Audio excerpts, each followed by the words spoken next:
Edna, begin recording. The last couple years have been interesting. 400 miles from the Citadel to the Commonwealth on foot. I made it to the southwest edge of the glowing sea after 20 days of hell. But that was the easy part. The radiation levels shot up shortly before the Commonwealth treated me to one of its infamous radiation storms. My armor provided enough protection to cross safely. Lucky, too. Only the meanest survive out here.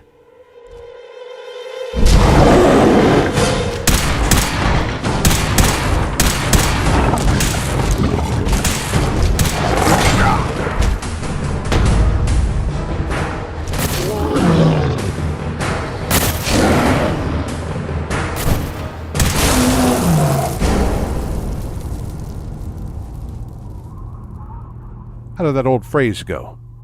Yeah, though I walk through the valley in the shadow of death, I shall fear no evil, because I'm the meanest Can I help you? We would like to enter your fair city to stock up on ammunition, and maybe purchase some delicious noodles.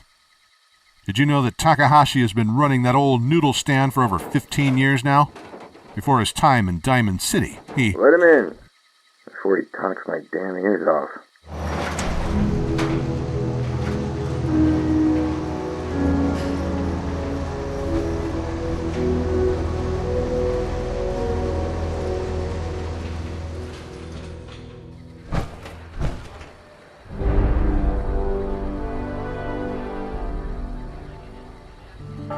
Latest news from the Commonwealth. Read all about it. Prescriptions, Bill. High quality chems right here. Yeah, maybe we shave off all your hair. I'm kidding. When they get you, buy a sweater.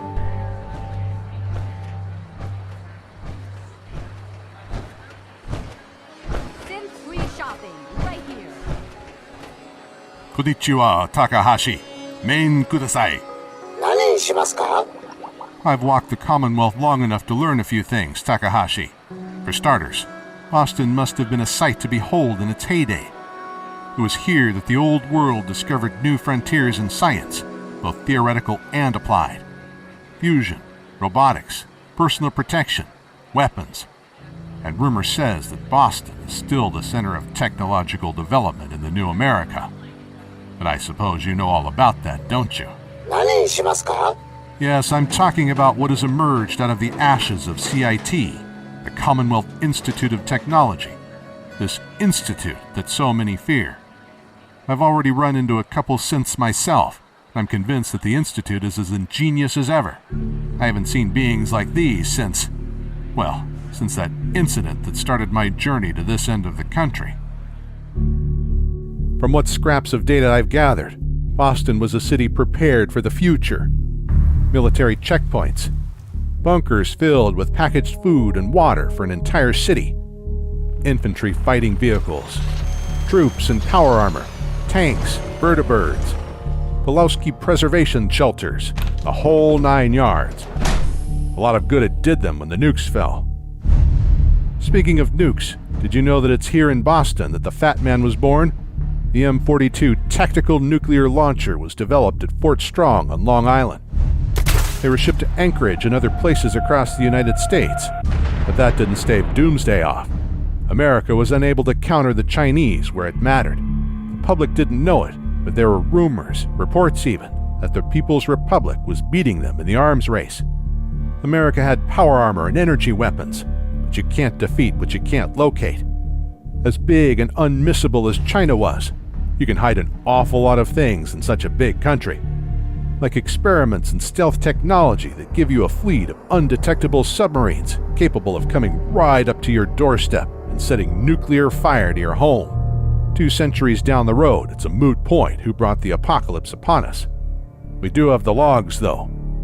Chinese bombers were the first to come, followed by their missiles. And as America burned, the dying eagle put the dragon to the sword. Both died after a decade of pain, war, and suffering. All for a fistful of... 何にしますか? I don't know if anyone has ever told you this, Takahashi, but you're quite the talker. Let's get these noodles out of the way and hit the road. Got any ideas on where to go next? I think the mass fusion tower isn't far from here. It was once home to a mighty corporation that was on the verge of... Edna?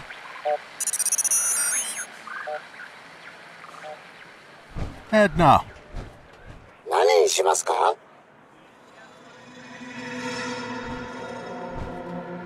Edna, where'd you go, girl? The static is driving me crazy. What made you take off like that?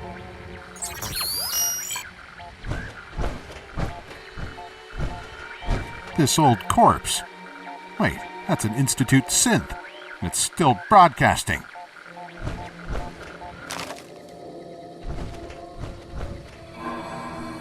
Most of the data on its internal memory was wiped.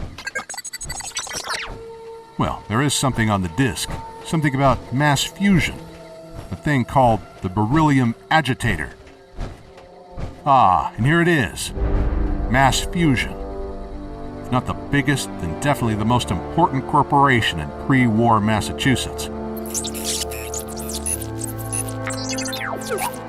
Power was their business, Edna. Power in the most literal sense.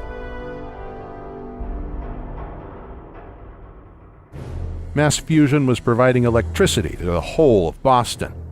With their line of reactors and municipal plutonium wells, it was the quintessential example of America's mad appetite for energy. Its founder, Carl Oslo, might as well have been a capitalist saint. He was a 6-year veteran of Poseidon Energy when he set up mass fusion, in 2043 if I recall. 10 years later, he threw the switch on the first power plant of his Clean Power Initiative. Clean power, love, safe and sustainable in the age of resource wars. It's no wonder that by 2070, he was supplying power to the whole of Massachusetts. You're right, fusion power only really started in 2066, with a power armor breakthrough and that first crude fusion cell the entire project produced. Oslo was a damnable liar. Fusion is clean and requires no shielding. Mass fusion tech, that's fission. Their fusion distribution boxes were lead shielded, and if any component leaked, you'd suffer the wonders of radiation sickness. He may have left Poseidon and ran them out of state with his financial talent, but he was the same greedy man inside. Maybe he was charming. Certainly managed to get that fellow Noel Chandrich on board to helm his project. Now I remember where I heard the name. The beryllium agitator was related to an actual clean power initiative mass fusion worked on. Chandrich helmed the project, which would have resulted in clean power living up to its name. A clean fusion power plant with the beryllium agitator acting as a spark plug for the entire thing. But Oslo couldn't keep a lid on his nationalism. He accelerated the development of the agitator, forcing them to make it so that he could hand the entire project to the military, perhaps to fuel one monstrosity or another. Communism is a lie. They fired it up in July. By August, the first completely clean fusion reactor was confirmed to be operational. Naturally, Chandrich opposed militarizing it, and promptly got fired for his trouble.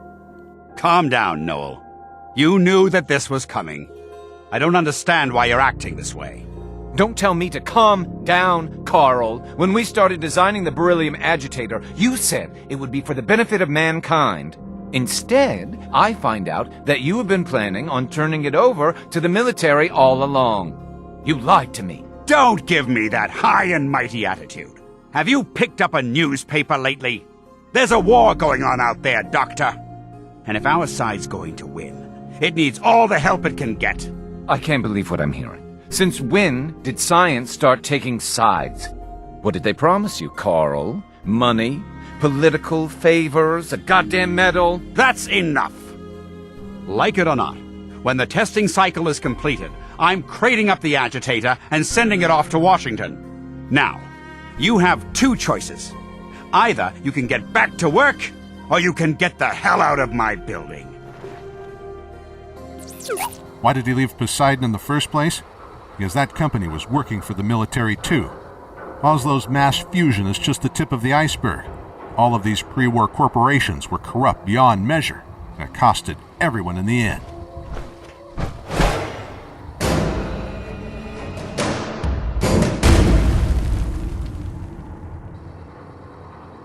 Whomever designed these hydraulic absorbers deserved a better fate.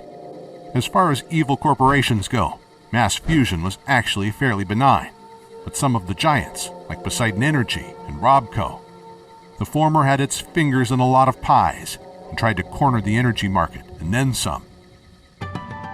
Remember Helios 1? For them, safe, sustainable energy in a new age meant powering up an orbital laser cannon. Then there was Robco. Together with General Atomics, they're responsible for RoboBrains, those robots using human brains as processors. In order for a brain to fit into those machines, you need to rip it out of the skull. Apparently, the spinal cord was causing them problems with the nerve connection rate. And then they wipe the brain with something called code. Everything that makes a man human is gone. They turn you into a glorified CPU. The government worked very closely on this project. In case you were wondering, no, these weren't volunteers giving up their brains. Prisoners, military and otherwise, disappeared and were never heard from again. And if a brain doesn't fit the project, tough luck. In the furnace you go. Imagine how many hundreds, perhaps thousands of people were harvested for the project. Was every corporation evil? No, I'm sure there were good ones. But pre-war America was corrupt to the bone. When Project Safe House, the salvation of the American people, is turned into a vile social experiment and kills those it protects, the bar is set exceedingly low. Look at this, Edna. Mentats. Harmless party drugs that expand your psyche and worldview, right?